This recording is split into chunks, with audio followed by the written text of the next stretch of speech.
स्वागत है दोस्तों आपके अपने चैनल स्टडी IQ वाला में। और अब मैं आ चुका हूँ लेके ALP का दूसरा एक और पेपर, यानी कि पावर सीरीज के हम आ चुके हैं तीसरे चैप्टर में। ठीक है ना। तो अपनी तैयारी बेहतर करते रहें। एग्ज़ाम की डेट आ चुकी है, वो मैं आपको बता चुका हूँ।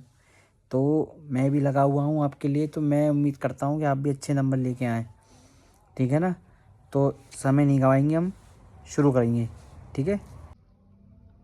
तो 24 में से हम -48 घटाएंगे, तो 14 में से 8 गया 6। ठीक है। यहाँ हो गया 11 में से 4 गया तो 7। ठीक है ना। ये आ गया आपका 23। 3 से इसको डिवाइड करेंगे। 3 सत्ते 21, 2 यहाँ आएगा, 3 दूनी 27, 3 दूनी 6। यानी x की जो वैल्यू है 792 आ चुकी है। ये वैल्यू हमें बड़े में रखनी है क्योंकि हमसे बड़ा पूछा गया है। तो x + 24 आपका हो जाएगा 816। ये रहा इसका आंसर, ऑप्शन सी। ठीक है। अगला क्वेश्चन हमसे कहा गया है P/Q ब्रैकेट के अंदर है और उस पर घात है आपकी 2m + 2 = Q/P। ठीक है ना। और इस पर घात लगी है 9 - m। ठीक है। इस पर पावर है 9 - m। तो हमें क्या करना होगा, हमें इक्वल बनाने के लिए इसको इस तरीके से लिखना होगा, 1/P। इसको नीचे लेके आएंगे, ये हो जाएगा Q 9 - m। हमें ये पता है कि इसको अगर प्रॉपर सेम ऊपर लेके आना है, इस तरीके से बनाना है, तो इस पर घात ये माइनस हो जाएगी, -1 हो जाएगी। ठीक है ना। प्रॉपर इस तरीके से अगर बनाना है आपको, तो इसको सीधा सीधा ऊपर रख दो और माइनस का इसमें गुणा कर दो, -1 का। तो जब गुणा करेंगे तो ये हो जाएगा P/Q 2m + 2। तो ये हो जाएगा P/Q माइनस के 9 और प्लस का m। ठीक है। दोनों आपके इक्वल हो चुके हैं, तो आपका बाहर आ जाएगा घात 2m + 2 - 9 + m। ये आपका क्या हो जाएगा, m, और ये हो जाएगी आपकी -11। तो आपका आंसर आ चुका है -11। ठीक है ना। अगला क्वेश्चन देखते हैं। एक कक्षा के विद्यार्थियों के औसत अंक 80 हैं। यदि 5 विद्यार्थियों को जिनके पास परीक्षा में औसत अंक 40 हैं को हटा दें, तो शेष विद्यार्थियों के औसत अंक 90 होंगे। परीक्षा लिखने वाले विद्यार्थियों की संख्या बताओ। तो हमें ये नहीं पता कि इसमें विद्यार्थी कितने हैं, औसत अंक हमें मिल चुका है। ठीक। सबसे पहले हम क्या देखेंगे, 5 विद्यार्थी जो हमने हटाए थे वो कितने हैं, 5 × 20, यानी कि ये 200 हैं। ठीक है। 200 यूनिट है आपके पास, और हटा दिए तो शेष विद्यार्थियों के औसत अंक 90 हो जाएंगे। ठीक है ना। 80 थे, 90 हो जाएंगे, यानी कि 10 यूनिट का मान आपका आ गया। ये क्लियर है यहाँ तक। तो 1 यूनिट का मान कितना हो जाएगा, 20, जो कि हमें पता करना था। यानी कि 1 यूनिट का मान जो हमारा 20 आया है, तो ये तो आपकी आ गई यहाँ तक कि 5 बच्चे निकालने के बाद जो आपकी औसत रैंक आई है ना अंक, ये 20 आ चुकी थी। अब हमें ये निकालना है कि परीक्षा लिखने वाले विद्यार्थियों की संख्या बतानी है। तो इसमें 5 और ऐड कर दो, ये हो जाएगा 25। ठीक है ना। तो ये आपका आंसर आ गया इसका। ठीक है।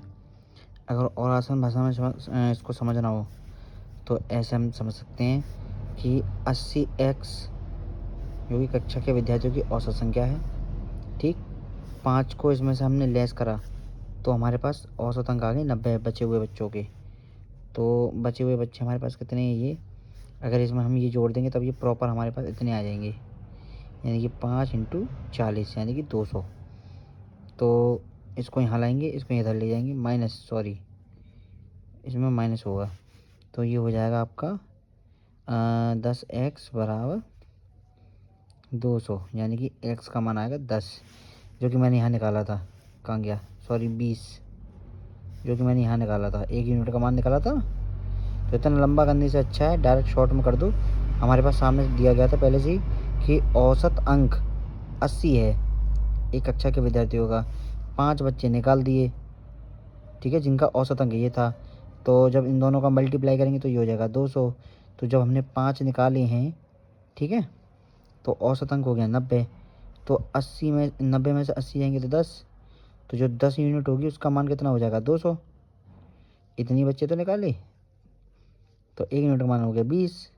तो 20 जो बच्चे निकल के आए थे वो ये थे आपके।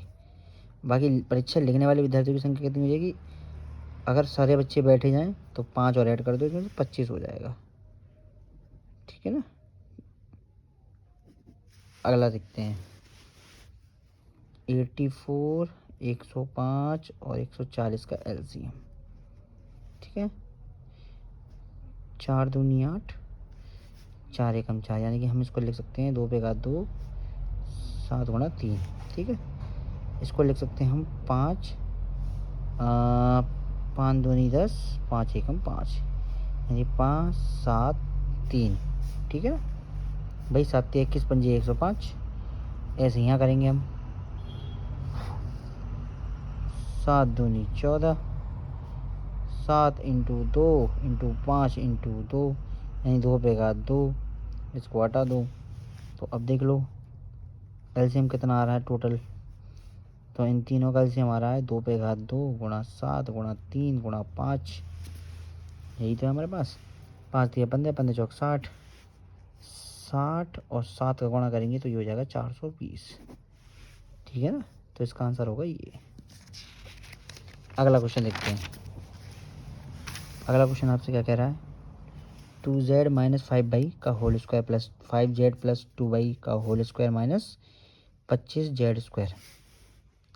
कुछ नहीं, इसको तोड़ दो। ए प्लस बी की फॉर्मूला होता है ना, ए प्लस बी का होल स्क्वायर, ये ए माइनस बी का whole square.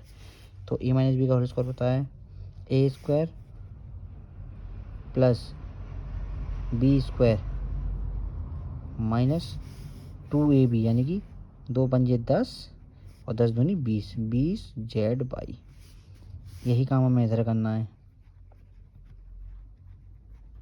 4y square plus 5 दूनी 10 दूनी 20, यानी कि 20z/, माइनस के 25z स्क्वायर। ये और ये दोनों कट जाएंगे, हमारे पास आ जाएगा 4z square 25y square minus के 20z/, प्लस के 20z/, प्लस 4y स्क्वायर, ठीक है। ये दोनों भी हट जाएंगे आपके, इसमें से ये लेस हो, इसमें ये ऐड हो जाएगा, यानी कि आपका आंसर आएगा 4z square plus 29y square, ठीक है। तो इसका आंसर सी ये रहा, ठीक है ना। अगला क्वेश्चन देखते हैं। एक व्यक्ति 12.5% लाभ अर्जित करने के लिए एक वस्तु को 247.50 रुपये में बेचता है, ठीक है ना।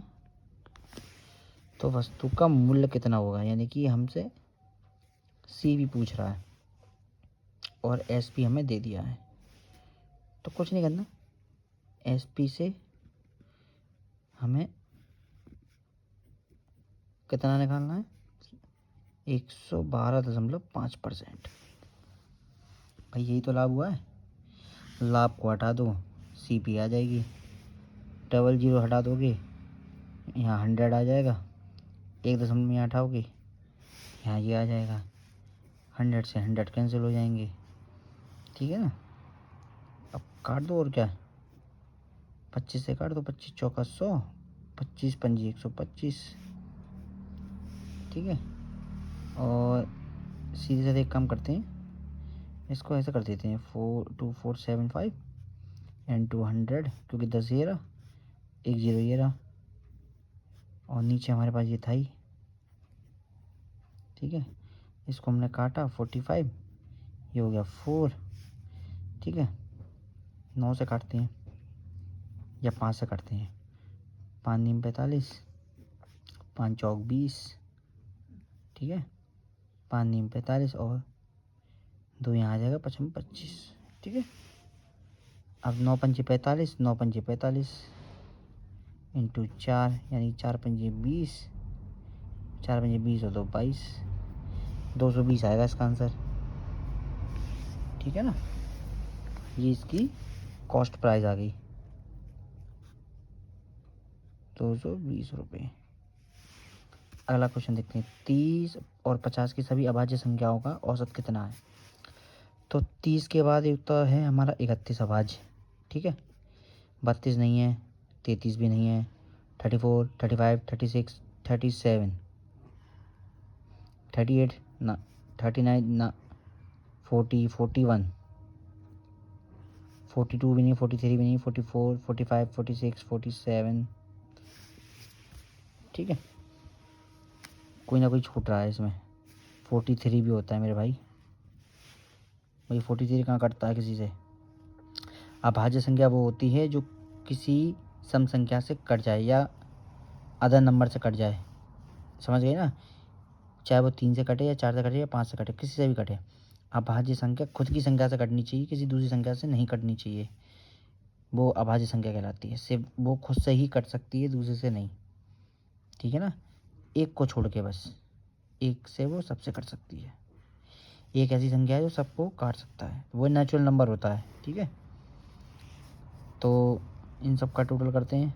4, 8, 7 3 10, 11, 11 7 18 19 के 9, 1 4 4 2 4 12, 12 13 3 16, 16 3 19 बट्टे संख्या कितनी है 2 3 4 5। तो ये हो जाएगा 5 3 15, 4 यहाँ 5 3 45, 4 बचेंगे 5 8 40, 39.8। ठीक। अगला देखते हैं। सीए की एक निश्चित दर पर कोई धनराशि, सीआई मतलब कंपाउंड इंटरेस्ट, चक्रवृद्धि ब्याज, धनराशि 12 वर्षों में स्वयं की 2 गुनी हो जाती है। तो कितने वर्षों में स्वयं की 8 गुनी हो जाएगी, यानी 12 साल में वो 2 गुना हो रही है भाई। ठीक। तो 8 गुना कितने में होगी, तो 8 गुना हम जानते हैं 2 का क्यूब है ये। ठीक। कुछ नहीं करना, 12 में 3 का गुणा कर दो बस, 36 ईयर, यानी 36 साल बाद ये 8 गुना हो जाएगा। ठीक है, सिंपल है ये रहा आंसर। ठीक। अगला देखते हैं। पिछले वर्ष एक स्कूल में 610 लड़के थे, पिछले वर्ष। इस वर्ष संख्या में 20% की कमी आ गई, यानी कि 610 लड़के थे और अगली साल क्या हुआ, 20% बच्चे निकल गए, यानी कि लड़के निकल गए। तो 2 2 2 12, 122 निकल गए। तो कितने बचे, 488। भाई 488 बचे। एक बार और देख लो एक बार। हाँ 488, क्योंकि 10 भी है ना। ठीक, 488 लड़के बचे। अच्छा, ये कह रहा है यदि इस वर्ष लड़कियों की संख्या लड़कों की कुल संख्या का 175% है, तो स्कूल में कितनी लड़कियां हैं।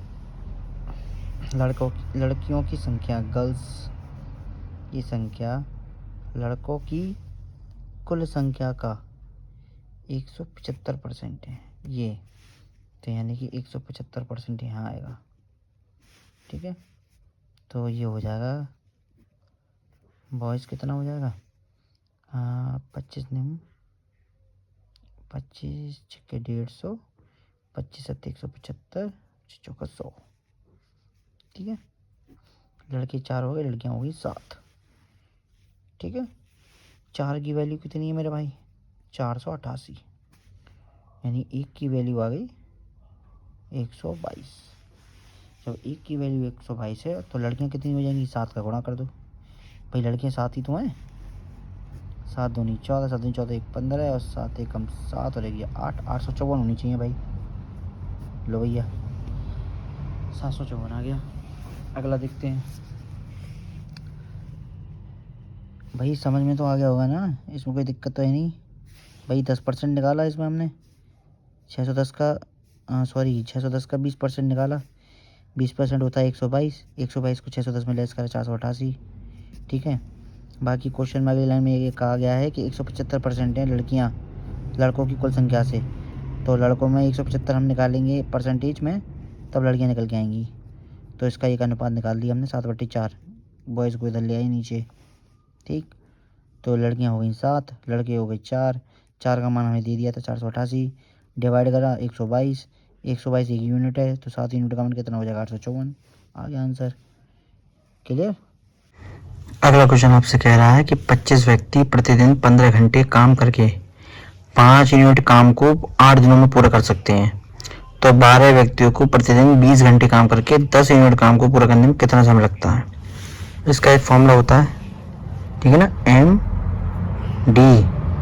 MDT/W, यानी कि मेन हो गया आपका 25 इंटू डी माने दिन कितने हो गए 8, टी माने समय 15 घंटे काम किया है, कितने यूनिट काम किया है 5, ये हो गया वर्क।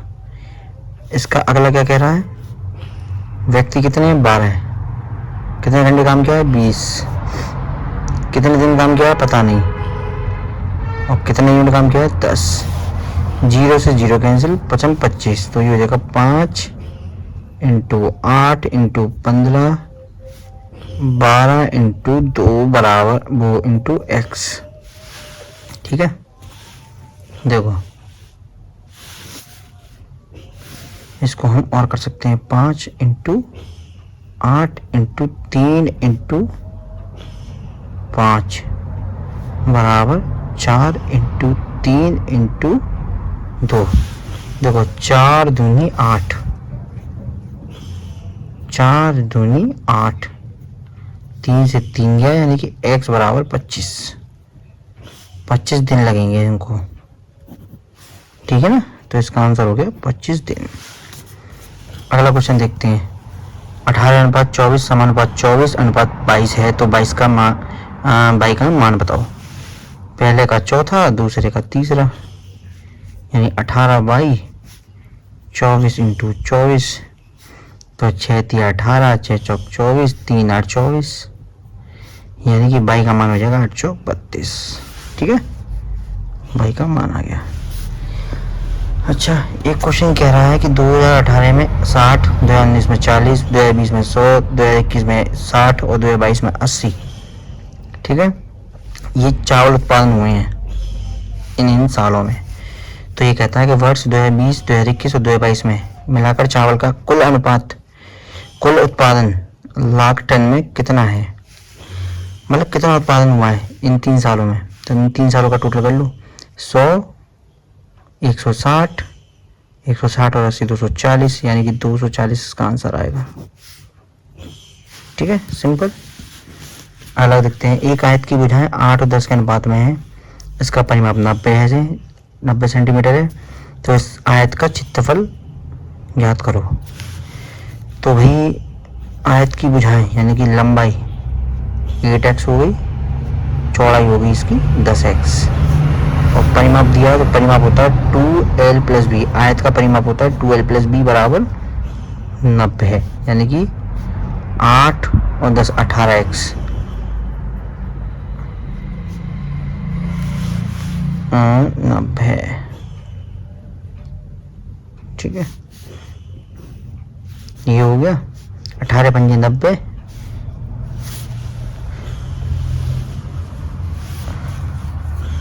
ठीक, 18 पंजे 90, 5/2, यानी कि x का मान आया 5/2। तो जब x का मान 2 है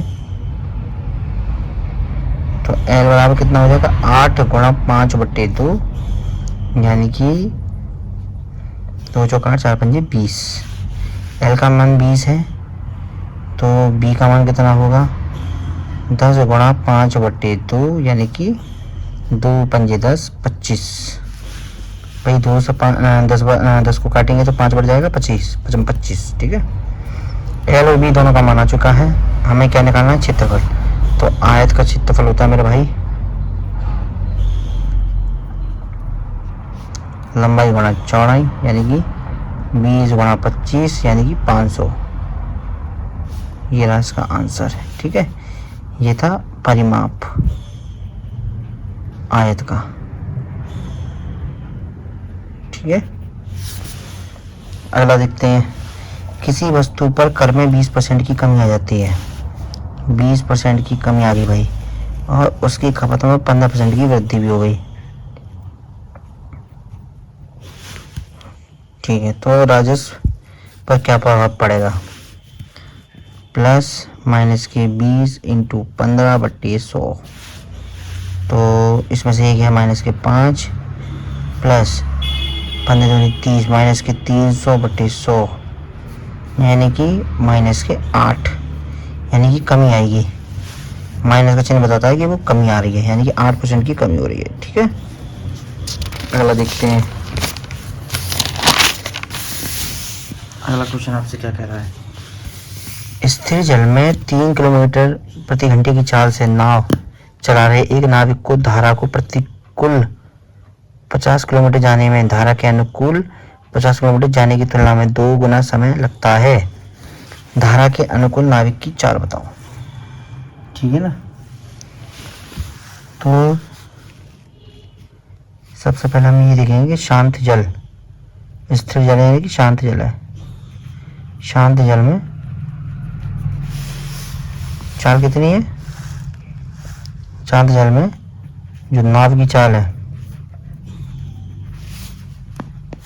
शांत जल में नाव की चाल है 3 किलोमीटर प्रति घंटा। ठीक,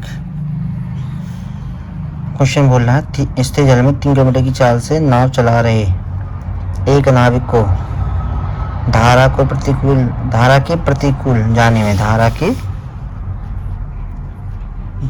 प्रतिकूल जाने में प्रतिकूल 50 किलोमीटर जाने में धारा के अनुकूल 50 किलोमीटर जाने की तुलना में 2 गुना समय लगता है। अच्छा जी, धारा के अनुकूल हमें वो बताना है कि नाविक की चाल क्या है। ठीक, दूरी कितनी दी है हमें? दूरी दे दी हमें इसने 50 किलोमीटर। ठीक है जी, तो हम मान लेते हैं इसकी माना जो धारा की चाल है। ठीक है ना, धारा की चाल कितनी है भाई? धारा की चाल को मानते हैं हम VS। ठीक है, VS मान लेते हैं। तो धारा की जब अनुकूल की बात कर रही है तो धारा के अनुकूल को हम बोलते हैं अपस्ट्रीम। ठीक है, ये हो गया धारा के अनुकूल।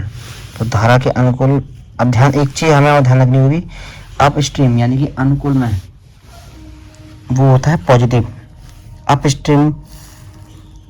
ठीक है ना, नहीं सॉरी, अपस्ट्रीम क्या होता है?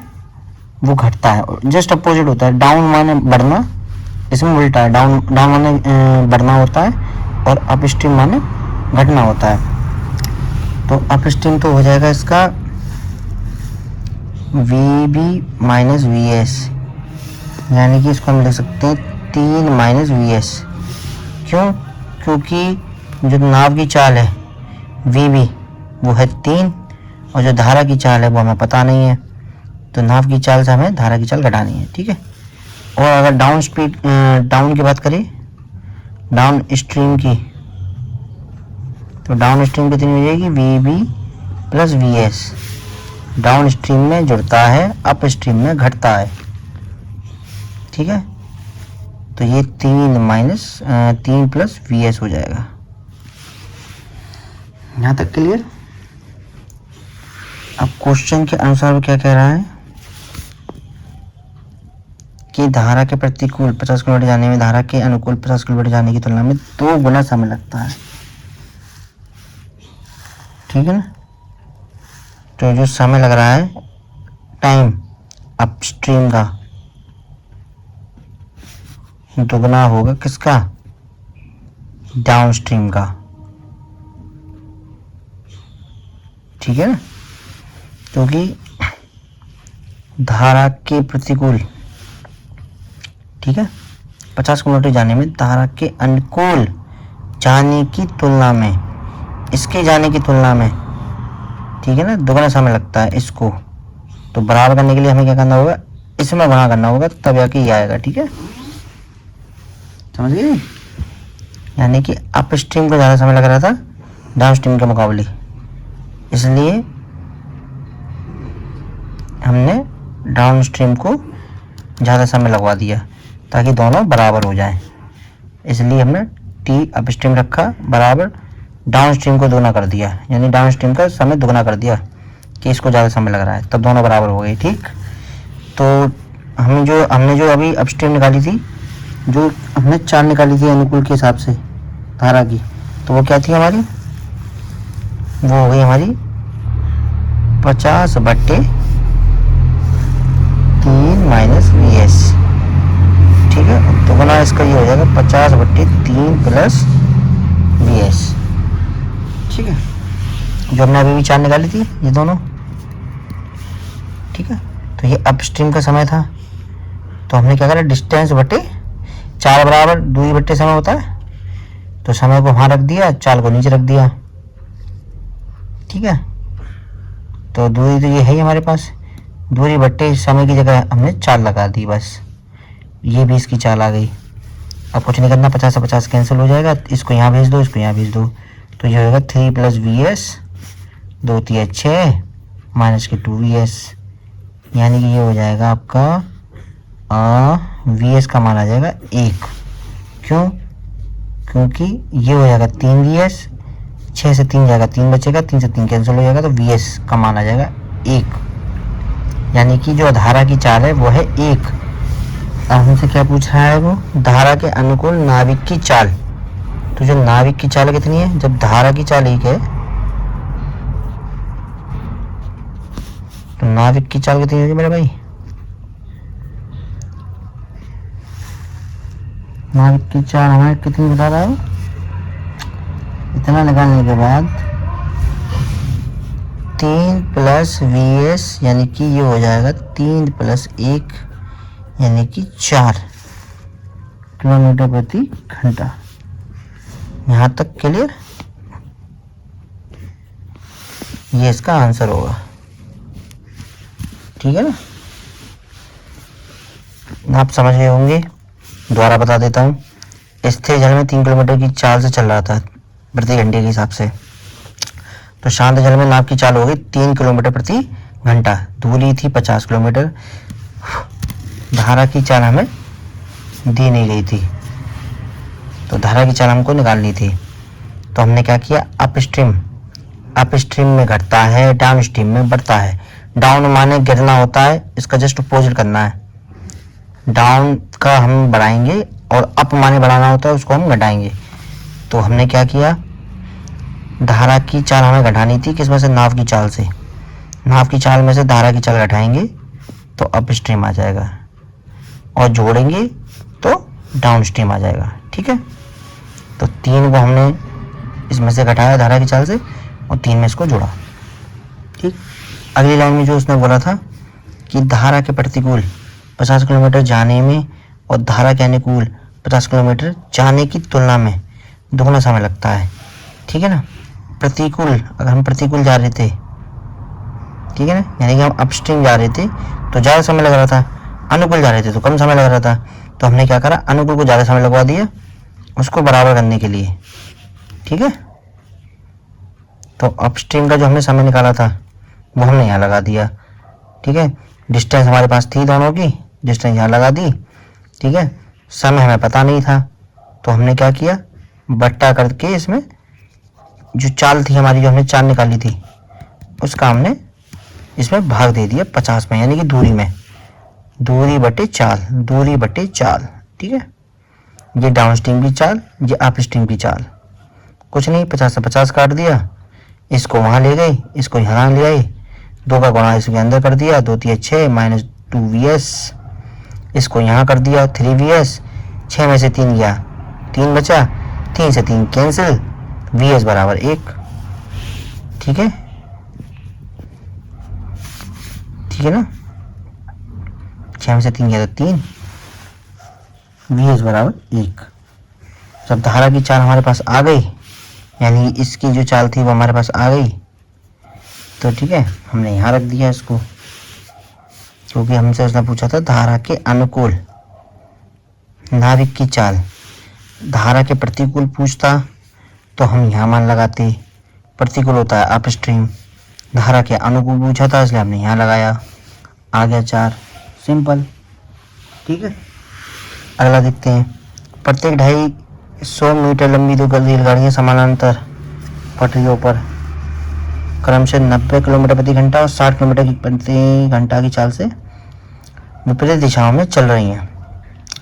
यानी कि दो ट्रेन चल रही हैं आपकी 250 मीटर लंबी, वो भी समानांतर पटरियों पर, जिसकी एक की चाल है 90 किलोमीटर प्रति घंटा, एक की है 60 किलोमीटर प्रति घंटा।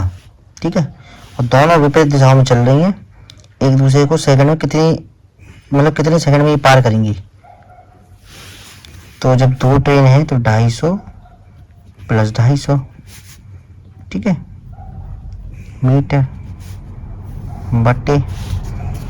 अब जब विपरीत है तो जोड़ेंगी, अगर एक ही दिशा में चलती तो घटती, विपरीत दिशा से आ रही है, यानी कि एक इधर से जा रही है और एक इधर से आ रही है। तो जब दोनों के फेस एक दूसरे के सामने, यानी ये विपरीत हो गई, समानांतर होता है, एक ट्रेन ये चल रही है और एक ट्रेन ये चल रही है, ये समानांतर होता है। इसमें घटता है, इसमें जुड़ता है, क्योंकि टकराएंगी तो जुड़ेगा भाई, ट्रेन से ट्रेन जुड़ जाएगी टकराने पे। ठीक है, साथ साथ जाएंगी तो घटेंगी, एक आगे निकल जाएगी एक पीछे रह जाएगी तो घट जाएगा ना, ऐसे समझो। तो 90 और 60 किलोमीटर प्रति घंटा, ये हो गया 500 मीटर। ठीक है, ये हो गया 150 किलोमीटर प्रति घंटा। अब क्या करना है, इसको हमें मीटर प्रति सेकंड बदलना है, तो 5/18 कर दो बस। ठीक है, 0 से 0 कैंसिल। ठीक है, 5 दिया 15, 5 एकम 5, 3 6 18। ठीक है, तो ये हो जाएगा 60/5 यानी कि 12 सेकंड। ठीक है, मीटर प्रति सेकंड, तो 12 सेकंड इसका आंसर आएगा, ऑप्शन बी। ठीक है, अगला देखते हैं। एक दीवार का 10% भाग मोर्टार से भरा हुआ है, तो 24 मीटर लंबी, 8 मीटर ऊंची और 60 सेंटीमीटर है ये।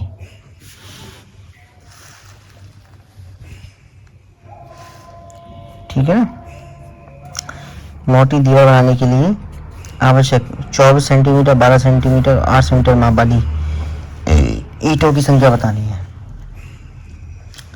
ठीक है, सबसे पहले हमें ये देखना है कि दीवार की लंबाई कितनी है, क्योंकि जो दीवार है हमें उसकी लंबाई, ऊंचाई और मोटाई पता होनी चाहिए। तो लंबाई तो थी हमारे पास 24 सेंटीमीटर, सॉरी 24 मीटर। ठीक है, जो मोटाई है, ठीक है, मोटाई कितनी है, 60 सेंटीमीटर है, यानी कि ये हो जाएगा आपका 0.6। ठीक है ना, मीटर। और जो इसकी जो लंबाई है वो आपके सामने है, मोटाई ये रही, ऊंचाई और दी होगी इसमें, ऊंचाई हमारी कितनी है 8। ठीक है, अब ईंट की निकालनी है,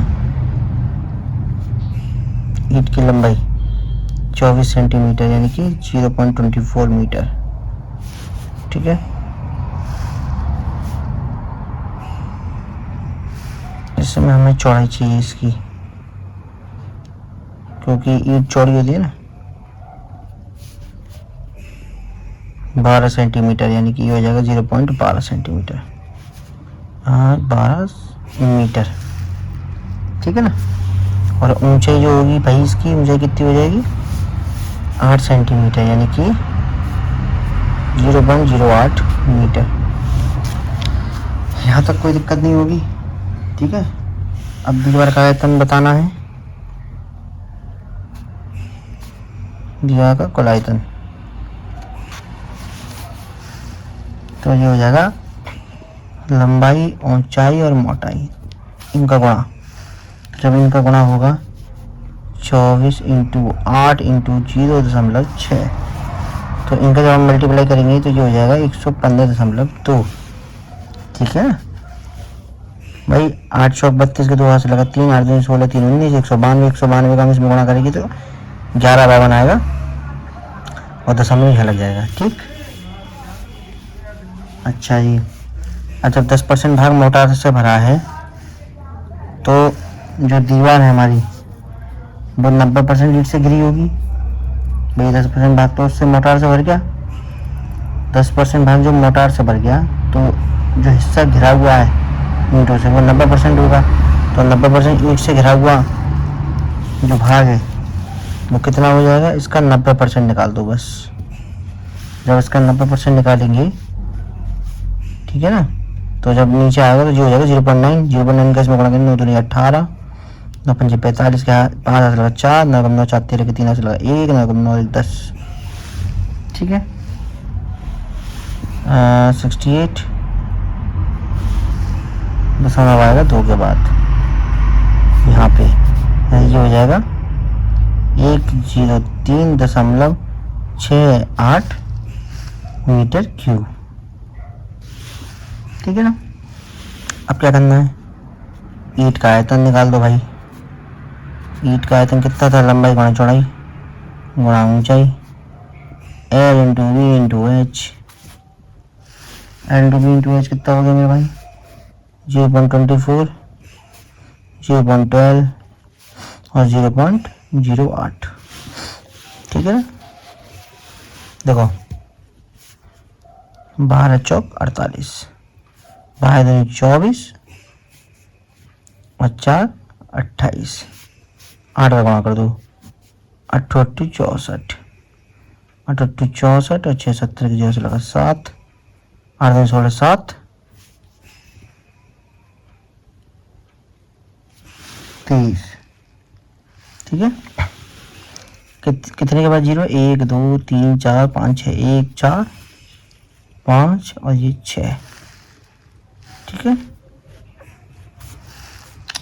ये हो गया मीटर क्यूब। यहाँ तक आप लोग समझ गए होंगे। अब हमें ईंटों की संख्या निकालनी है, ठीक है। और जब हमें ईंटों की संख्या निकालनी है ना मेरे भाई, तो हम क्या करेंगे, ईंटों की संख्या निकालने के लिए 103.68 जो है ना, इसमें 0.00234 इसका डिवाइड करेंगे, जो कि आंसर आएगा इसका 45,000, ठीक है ना। या फिर आप ऐसे भी कर सकते थे, इसमें और ज़्यादा आसान होता, गुणा करने की आपको जरूरत नहीं पड़ती, पर गुणा हमने इसलिए करा था ताकि हम 90% इसका निकाल सकें, ठीक है ना। वहाँ की नीचे वालों को हमें गुणा करने की जरूरत नहीं, डायरेक्ट रख सकते हैं तीनों मानों को और काटेंगे तो निकल के आपका 45,000 आ जाएगा, ठीक। तो इतनी ईंटें आपकी लगेंगी। अगला क्वेश्चन देखते हैं।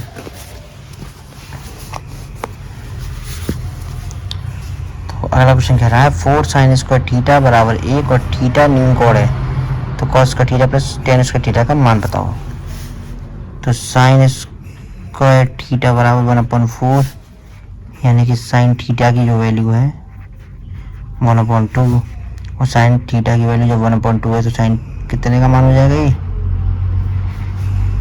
30 का, ठीक है। तो कुछ नहीं, कॉस का 30 प्लस टेन स्क्वायर थीटा, यानी कि कॉस का 30 degree plus ten square 30 degree, ठीक है। तो ये हो जाएगा 3/4 और ये हो जाएगा 1/3, ठीक है। तो ये हो जाएगा 3/12, ये हो जाएगा 4 तिया 12, 3 तिया 9 प्लस 3 चौक 12 4, यानी कि 13/12 आंसर आएगा इसका, यानी ये रहा आंसर इसका, ठीक है। अगला देखते हैं, इन चारों संख्याओं में से 4 से कौन विभाज्य है। लास्ट के 2 नंबर देख लो, कट रहे नहीं कट रहे। 4 अट्ठे 32 ना, 4 एकम 4, एक यहाँ आया, 4 तिया 12 ना, 4 एकम 4 नहीं कट रहा ना, 4 6 24 हो गया काम। अगला देखते हैं, किसी सौदे पर 40% और 60% की तो क्रमिक छूटें की छूटें जो है वो की एक एकल छूट के बराबर है। ओके, तो हमें क्या करना है, 40 और 60 दिया है, ठीक है, प्लस माइनस 40 -60/100। 0 से 0 कैंसिल, 6 चौक 24, प्लस के 24 माइनस के 100 यानी कि 76। यह आएगा इसका आंसर। 76% एकल छूट के बराबर होगा। ठीक है, अगला क्वेश्चन देखते हैं। यदि दो समांतर रेखाओं को प्रतिच्छेद करने वाली एक तिर्यक छेदी रेखा के एक ही तरफ के दो अंतःकोणों का अनुपात ये है, यानी 2:3 है, तो दोनों कोणों में से बड़ा कोण कौन सा है? अच्छा, ये एक प्रॉपर्टी है। ये जैसे कि दो रेखा दी गई है, इस पर एक प्रतिच्छेद कर दिया जाएगा, तो उसके अंदर के जो कोण होते हैं वो 180 के बराबर होते हैं। इनका जो योग होता है, तो जो अंतःकोण है, तो दोनों अंतःकोण कौन से? एक अंतःकोण है 2x, एक अंतःकोण 3x। इसका जो योग है वो 180 डिग्री के बराबर होगा। ये प्रॉपर्टी है, ठीक है आपकी, ये आपको याद पता होनी चाहिए। ये चैप्टर आप अच्छे से अपने तैयार कर लें, ठीक है ना। ट्रायंगल वगैरह अपना, ठीक है ना, ज्योमेट्री इंपॉर्टेंट है आपकी, ठीक है ना। त्रिभुज, बेलन, शंकु, वर्ग, आयत, ये सारे आपके क्लियर होने चाहिए, क्योंकि ज़्यादातर इसी टाइप के क्वेश्चन आपको ज़्यादा देखने को मिलते हैं रेलवे में, एसएससी में। तो ये चैप्टर आपका अच्छा, जितना अच्छा होगा ज्योमेट्री उतना ज़्यादा बढ़िया।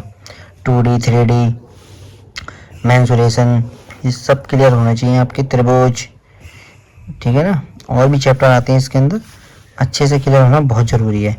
तो ये भी चैप्टर में चैप्टर वाइज लेके आऊँगा आपके लिए, ठीक है ना। अभी तो मैं आपको सिर्फ पेपर इसलिए करा रहा हूँ ताकि आपको पता रहे, एक आइडिया लग जाए कि किस टाइप के क्वेश्चन आ रहे हैं, ताकि आप मॉक टेस्ट जब लगाएं तो प्रैक्टिस करते रहें, क्योंकि समय इतना अभी है नहीं कि आपको चैप्टर वाइज चीज़ें बताई जाएँ। आपने ये प्रॉपर्टी कभी ना कभी तो पढ़ी होगी, 10th में भी है आपके, 12th में भी थी, ठीक है ना। तो ठीक है ना, इन दोनों का जो योग है वो 180 डिग्री के बराबर होता है। योग आपका 5x बराबर 180 डिग्री, यानी कि x की जो वैल्यू आएगी 5 × 15, 5 × 30 यानी कि 36 डिग्री, ठीक है। तो दोनों कोणों में से बड़ा कोण कौन सा है? तो 3x बड़ा है, 3 का इसमें गुणा कर दूँ, 3 6 18, 3 का 9 और 1 10, 108 डिग्री, ठीक है। तो इतने ही सवाल थे जो कि आपके ALP में आए थे सेकंड शिफ्ट में। मैंने आपको सारे क्वेश्चन करवा दिए हैं। फिर ALP की अभी तीसरा और लेके आऊँगा आपकी तीसरी शिफ्ट। सारे शिफ्ट कराने हैं जितने भी ALP में आए थे आपके, कोई ALP का एग्ज़ाम आ चुका है। टेक्नीशियन का भी लेके आ रहा हूँ, टेक्नीशियन का एक पेपर मैं करा भी चुका हूँ, और बाकी के और लेके आऊँगा अगला सीरीज में, ठीक है ना। तो इसको देखते रहें अच्छे से, क्योंकि यही पेपर सेम टू सेम आपके ALP में आया है। तो आप इसको देख के आइडिया लगा सकते हैं कि आपका जो मैथ का पेपर है किस टाइप का आया था। ज़्यादा लेंथी नहीं है, ठीक है ना, इसलिए कट ऑफ हाई चली जाती है। फिर भी लोग कहते हैं कि भाई कट ऑफ इतनी हाई क्यों जाती है। भाई क्वेश्चन का पैटर्न भी तो देखा करो आप लोग कि क्वेश्चन के पैटर्न किस टाइप के आ रहे हैं, ठीक है। इससे तो ज़्यादा हार्ड पेपर जो देखा जाए एक तरीके से, बच्चों के जो टाइम टेकिंग वाला था, जिसमें टाइम ज़्यादा लग रहा था बच्चों को करने में, वो मुझे ग्रेजुएट का लगा और अंडर ग्रेजुएट का लगा।